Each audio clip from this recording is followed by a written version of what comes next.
So, for those of you who don't know me, I'm Andrew. I normalized my blood sugar from an A1C of 10 plus to 5.0. So today I'm going to break down how I did that in this video by talking primarily about carbs and what they do to your blood sugar, or at least what they've done to my blood sugar, and why avoiding them is crucial to diabetic management. So, starting off, right after I was diagnosed, the first conversation after getting home from the hospital, my mother told me, "You don't ever get to pull the diabetes card. Do you understand?" I was still quite young, but I understood perfectly clear. And to this day, never once have I even thought of using this disease as an excuse for anything. Your burden doesn't define you. How you bear it does. So, diabetes is a really, really tough disease. And I know for me personally, it crushed me. I remember I was only in the hospital for 3 days, which is pretty short for most diabetics. And when I got home, I wanted absolutely nothing to do with that disease. Like I felt horrible about everything all the time. I felt sick. I felt upset, angry, and I didn't really understand why. And of course now I do, but it's not like it's really better. It's just I understand now. But even back then, I understood that diabetes was no excuse and that my life would be harder because of the disease, but that doesn't actually matter. It's still something that I have to bear. It's something I have to go through. And I'd ask myself all the time, like, why did this happen to me? Why do I have to go through it? And the answer always was, it doesn't matter. You just have to. And that actually led me, after a long time, honestly, after way too long of a time, it led me to look into how to properly manage this disease because I knew what my endocrinologists were telling me just wasn't working. It wasn't right. And that led me down to Dr. Bernstein, to a low carb diet, to my current lifestyle. So this fundamental presupposition that it doesn't change who I am, it changes how I carry myself throughout life. That led me to the realization that I need to fix this and that it's my responsibility and that it does matter whether or not I do fix it. So I think that is a lesson that a lot of diabetics don't fully understand, is that this disease is hard and it doesn't matter. You still got to pick yourself up. You still got to keep going every single day, no matter what. And you have to do that to the best of your ability. And I see diabetics all the time who have an A1C of 7.8 and they don't care. They've given up. And I understand why they've given up. It's easier to give up than to try and fix that because it's a big monster that you have to tackle, and it'll take years and it'll be hard and you're gonna have to sacrifice, but that doesn't make it any less worth it. And that's something that diabetics don't fully understand most of the time. That's something I did not understand for years, all right? So that's why I'm making this video, to give the lesson without the scar that yes, it is worth it to lower your A1C more, to get it down to a normal range, that it is important, that it does matter, that this is your responsibility. With that out of the way, let's get into the second point. Fundamentally, managing diabetes means balancing the rise from food and the drop from insulin. That means the number one skill to manage diabetes would be to understand how and when food raises your blood sugar and how and when insulin drops your blood sugar. If you knew that, you would know how to balance the two. For a long time, I didn't fundamentally understand what was going on with diabetes. It was just one of those, I eat, I take insulin, and whatever. So let's break down a little bit better with a clearer realization of what diabetes is, what it means, and how to properly manage it. This is something that frankly took me a really long time to understand. So food plus insulin equals blood sugar. Now, get these two right and your blood sugar is usually what you predict. So I know if I eat 10 grams of carbs, take 1 unit of insulin, in 2 hours, my blood sugar will be almost identical to what it is right now. Now, obviously there's factors like hormones, stress, exercise, when you wake up, when you go to bed, things like that absolutely 100% affect your blood sugar. But fundamentally, you can't quite control those. You can correct for them and you can get better at correcting for them. But you can't control them at the same degree that you can control food and insulin. And also, they don't impact your blood sugar as much as these two. So I focus in really, really hard on these two, getting these right, and it leads to level blood sugar, at least for me, and also the people that I've worked with. So I'm going to use an example of a buddy that DM'd me not too long ago, and he sent me a graph, and this is going to be simplified, but the graph looks a little bit something like this, and I told him, well, I asked him first, I said, okay, what are you eating here, and also where are you giving insulin and what type of insulin? So I asked food, insulin, timing, and then insulin type. So he told me he ate here, gave insulin here, and then he came back down and then went back up. So he didn't eat again. This was all just one meal, and this was his dinner too, which is obviously, well, not obviously, but in my opinion, it is the hardest meal of the day because it's important because you're about to go to bed, but it's hard because it's the busiest time of the day for most people. At least it is for me. So, and getting dinner right is, dinner and breakfast are the two most important meals for diabetics to get right. The important part here was to take a second dose of insulin here. So this was about 3 hours apart, and then he started going up again. So this right here, this entire spike, this is all from carbs, which is why I suggested lowering the carbs and then taking a second dose to correct for this. So this rise is from protein, and fundamentally, protein does raise your blood sugar, and this is something that we're not taught from our endocrinologists, but it is food that raises your blood sugar, and therefore you need to correct for it with insulin to keep this balance, right? So I told him to take a second dose about 3 hours after, maybe even 2 hours, a little bit sooner to try and help keep him nice and level. And then he did that, and the next day, right after dinner, he sent me a screenshot, and it said 2 words. It was, the graph looked like this, and he said it worked. So take from that what you will, but that is a story showing just how important this frame of food and insulin equals blood sugar, how important that frame is. Like, by using this frame, you can understand your graphs, and once you understand them, you can correct them, and once you correct them, you can lower your A1C.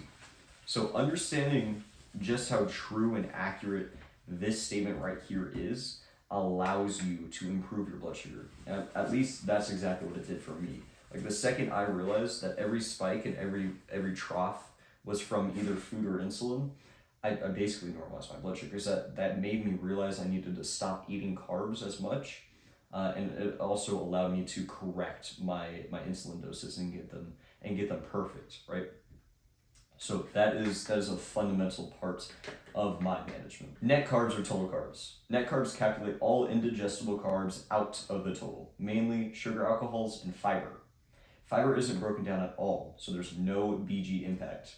Sugar alcohol is broken down about half as much as normal carbs, so there's some BG impact. Now, this is something that we also are not taught, but we see it on packages. We'll see net carbs equals total minus fiber minus sugar alcohol. So we'll see this all the time, and it equals 2 grams of carbs at the end, but there's 22 total.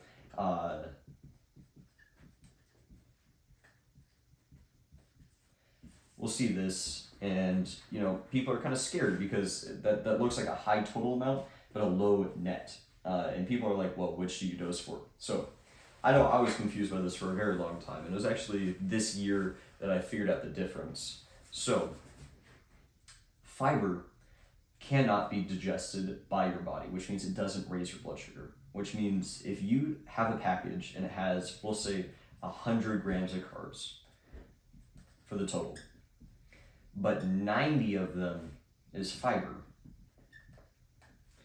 that means only 10 grams of carbs from that entire thing is going to raise your blood sugar. And you should dose based off of this, not this, because 90 grams of those won't actually raise your blood sugar, so you dose for the 10. Now, this is where it gets annoying. If this isn't fiber and it's sugar alcohols, which is also very common, these are the 2 most common net carbs. This is where it gets different. So sugar alcohols equal 1/2 of a carb for the most part. Now there's some nuance in here and it's not super accurate, which leads a lot of type 1s, low carb type 1s, to just avoid sugar alcohols entirely, which is fair. So this will say there's 90 grams of sugar alcohols, but you would only subtract 45, which would leave you the 55 that you need a dose for. So this is too high. Like the net carbs, they might say, because there's 90 grams of sugar alcohols, they might say that there's only 10 grams in here. Some of them don't calculate this at half. So if it does say this, you should understand that no, that's not accurate, and it's gonna raise my blood sugar as if I'm eating 55 grams of carbs, which is gonna be too high. So in general, what I tell people is if it says sugar alcohols, just test it to see if it'll work for you. If it says fiber, you'll be good. Now, if there's both, then you gotta pay a little bit more attention, maybe do some testing, but for the most part, it'll be safe. So that's the difference between net carbs and total carbs. In general, fiber, safe, sugar alcohols, not safe, even though they're both classified as net carbs. So carbs are gas on the fire of diabetes. The more you eat, the higher the flames. Insulin can temporarily calm them, but the scars from the fire lasts. Removing the carbs is the first step to putting the fires out. Now this is a fundamental presupposition when you go low carb. You have to believe that lowering the carbs will lower your A1C. And this is something that I've seen personally, is that the higher my carbs, the higher my A1C. The inverse is also true. So why is that true? Carbs impact your blood sugar starting in about 15 minutes, lasting anywhere from 1 to 2 hours. It depends on how many carbs, what type of carbs, and what you're eating them with. So I'll just say 1 to 2. Spikes pretty high in the middle, and it comes back down. So this is carbs. Now, you will see this impact on your blood sugar. You will see a quick spike, and then typically if you don't take any insulin, your blood sugar will stay up here because you don't have any insulin to bring you back down. But this is the general idea of how carbs raise your blood sugar. Now, fast-acting insulin works in about 15 minutes, lasts about 1 to 2 hours, and it spikes like this. And I know when you see this, you think, great, perfect. You just line up the peaks, and then your blood sugar stays nice and level. That's not what happens in reality, and we all know that because when you try and carb count, you count the carbs right, you give yourself the right amount of insulin, you spend way too long doing so, and then what happens is a little bit something like this. Look familiar? I know. I lived that for years, and it was hell because I would spend way too long trying to figure out the right dose, and then I thought that I found it, and then this would happen, and I would just wonder why, like what did I do wrong? And the problem with this is you have to perfectly line up 2 sharp peaks. So, which is really, really hard. You have to give yourself the right amount of insulin at the right time. And what's tricky about this is, let's say you have 20 grams of carbs, fast-acting carbs like sugar, and 10 grams of fat. So your graph, assuming you took no insulin, is gonna look a little bit like this. And then you take insulin and you come back down. And you ate here. And this is hour 1. So as you can see, this is not a normal spike from carbs, and it's because of the fat. The fat delays the spike. Now, let's say you have no fat. Well, then the spike's gonna be here, right? So the problem with this is predicting where the spike is gonna be. Now, if you really, really understand it and spend a lot of time, you can get decently good at counting carbs. Sometimes you just nail the peaks perfectly and you have 200 grams of carbs, all fast acting, and you stay perfectly level. That does happen, but it is very rare, and it's more luck than science, which is why avoiding them leads to graphs that are flat. because you're not eating carbs. They're not raising your blood sugar. So you just stay nice and level all day because there's nothing spiking your blood sugar super high. And you eat protein, but it's just a little rise that you correct for and then you come back down. Now, correcting for protein is another whole ordeal because it acts slower than, let's say, carbs. In a non-diabetic patient, the insulin release from protein is gonna look something like this. And this is, we'll say, hour 1, and this is hour 5. So this is their insulin release. And protein, for the most part, doesn't directly break down into glucose. Instead, it has a different pathway where it goes from protein, which releases glucagon, and then the glucagon releases glycogen, which then breaks down into glucose, raising your blood sugar. So I know it's complicated and there's a ton of random terms in here. However, protein directly, it does not just break down into glucose. That does not happen. It has to go through this pathway. For the most part, sometimes it does break down into glucose when there's nothing else. However, for the most part, it triggers the release of glucagon, which then triggers the release of glycogen, which then breaks down into glucose. So that process is slower than when you just eat carbs, which leads to this delayed insulin response. Now, in type 1 diabetics who are taking a fast-acting insulin, their fast-acting is going to spike here, and then it's done. Now, as you can see here, you're going to keep on rising. So typically, let's assume that you just have a steak, nothing else, just a steak. We'll say it's 50 grams of protein. You take 2 units and you stay nice and level for the first 2, maybe even 3 hours, and then about 4 to 5 hours after you start rising. Now that is because of the protein, and endos don't tell us this.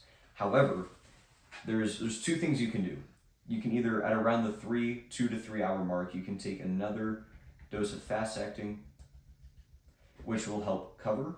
But as you can see, it's a little bit wavy, which is going to increase the waviness in your graph, which is okay for the most part. I don't suggest it because it's just a little bit too complicated and it doesn't work as well as it should. However, there is a solution, and it's our insulin. Now, this insulin works slower than fast-acting insulin. So this insulin is going to perfectly down to the T match that protein response. Just like a non-diabetic's body would respond to that insulin, to that protein. So I do suggest looking into our insulin. It is the Walmart insulin that's sold over the counter for about $25. There's some controversy around it. Some people are allergic to it, but if you can take it, I would suggest using it to cover that protein. It's also part of the reason why low carb keeps you so level, because when you're eating protein, everything is slower and the peaks are a lot easier to match. So protein raises your blood sugar a little bit like that, and then our insulin works a little bit like that. And this is 1 hour, this is 5 hour. So if you get this 15 minutes off, you won't notice. If you get it 30 minutes off, you might notice a little bit. If you get it an hour off, then you'll start to notice. But with fast-acting insulin, if you even get it 5 minutes off, the peaks are going to be unaligned and you're going to spike and then go down, which lends itself to eating more protein and less carbs. That's what I found in myself. That's what I found in others. And it seems to be true. It seems to work. So that's what I do. Now, on to the last point. Low carb in diabetes is like the rock that everything is built on. It makes everything clear. Patterns suddenly appear, the roller coaster ceases, and you understand what's going on far better than before. Now, as we've been discussing, low carb is the rock. It makes everything understandable, it makes everything clear, it makes managing diabetes possible in a very, very practical sense. Now, high carb diets, they are extremely unpredictable. You have to take a lot of insulin, and small mistakes have big repercussions. Low carb is the complete opposite. It's small mistakes you don't notice, it's easy to manage, and it works well. And fundamentally, the reason that is, it goes back to that equation of food plus insulin equals blood sugar. If you're eating 65 grams of carbs and that's your food, and then you're taking 10 units of insulin to cover that, it's going to be a roller coaster. And that's what a lot of people see. That's what I saw. If I were to go back to that, that's what I'd see again. And then when you stop that, when you just lower this half of the equation and this half, everything is a lot more easy to manage. Your blood sugar is level, then you eat, you go up a little bit, you take insulin, and it covers perfectly, and then your blood sugar stays level, which is the key in why low carb is just so incredibly useful, so incredibly important, and why it works. And this, going back to that case study that I was talking about at the beginning, he was low carb already, which made everything possible. Now, he had a little bit too much carbs for that one meal, but he understood the principles of eating less carbs. So that allowed me to actually understand what was going on with his graph. If it was just a roller coaster all day, I wouldn't really understand what the cause was. Was it his food, or did he just overcorrect for the low? And the spike, did he overcorrect, or is it just a spike and he came back down naturally? Because that does happen. So low carb takes the unpredictability out of diabetes, which is, it's the name of the game. Just being able to predict what your blood sugar is going to do allows you to correct it. And if you can correct it, then you'll be level. So that's why low carb works. That's why it's worked for so many. That's why it works for me. And that's also why high carb doesn't work, because you're not a super genius math computer. You can't calculate what those carbs are going to do. You can't calculate when they're going to do it. And you can't accurately calculate how to correct for that. Now, when you take those extra variables out, you can calculate it. You can see, oh, I had 50 grams of protein instead of carbs. I need 5 units of R insulin. That's going to correct. I might go up for like half an hour. I might go up 10 milligrams per deciliter, and then I'll stay perfectly level. And also, this allows you to see when something odd is going on. Like if in the middle of the night while you're fasting, you just spike, you know it's not food, because how could it be? And also in the middle of the day, if you spike really, really fast, you know it wasn't what you ate, because you eat protein. Like protein doesn't work that quickly. So you can identify when something odd is going on, and you can correct for it a lot better. But when you're on a high carb diet, well, if you spike in the middle of the day, that's pretty normal. And then if you come crashing back down, that's also pretty normal. So it gives you the ability to stand and see what's going on properly without being blinded by the excess variables. You can see through the noise of diabetes, and you can really clearly see what's going on inside your body. You understand that, hey, that was food, or hey, I took too much insulin there, or hey, I need to take my insulin 15 minutes before. A story that'll drive this home for you is my breakfast. I have the exact same breakfast every morning. It's 5 eggs with some meat. That's it. Scrambled up with some cheese on top. And I take 5 units of R. And I used to take it after eating, but I like to take my time when I eat. I eat really slow, which, whatever. It takes me about 30 minutes from when I start eating to when I take the R insulin. Now, that, in my mind, wasn't a big deal, because it's R insulin. It takes about an hour to start working anyways. But what I'd see is about 30 minutes after I gave myself the injection, I'd start going up. And I went up to about 120, and then I gave myself insulin to correct for it, but then the R insulin kicked in, so then I go low. And again, this wasn't like a huge thing. Again, I only went up to 120, and I only went down to about 70. But because I was low carb, I could identify that there was a pattern and that something was going wrong. And I thought about it, and I looked back at R insulin's timing. And I looked back at protein's timing, and I realized that I was just taking the insulin too late. So I switched to having my insulin before I ate, and now every morning I'm completely level. I was level before, but I would go a little high, which I didn't like. But now it's completely level. So things like that, I simply wouldn't be able to identify if I wasn't low carb. Like if I was having a high carbohydrate breakfast, I wouldn't know for sure if it was the carbs making me go high 30 minutes after, or if it was the protein. So that's why I'm low carb, and that's why it works for me. Hopefully you learned something from this. Hopefully you are a little bit better prepared to go low carb if you aren't already. And yeah, I'll catch y'all in the next one.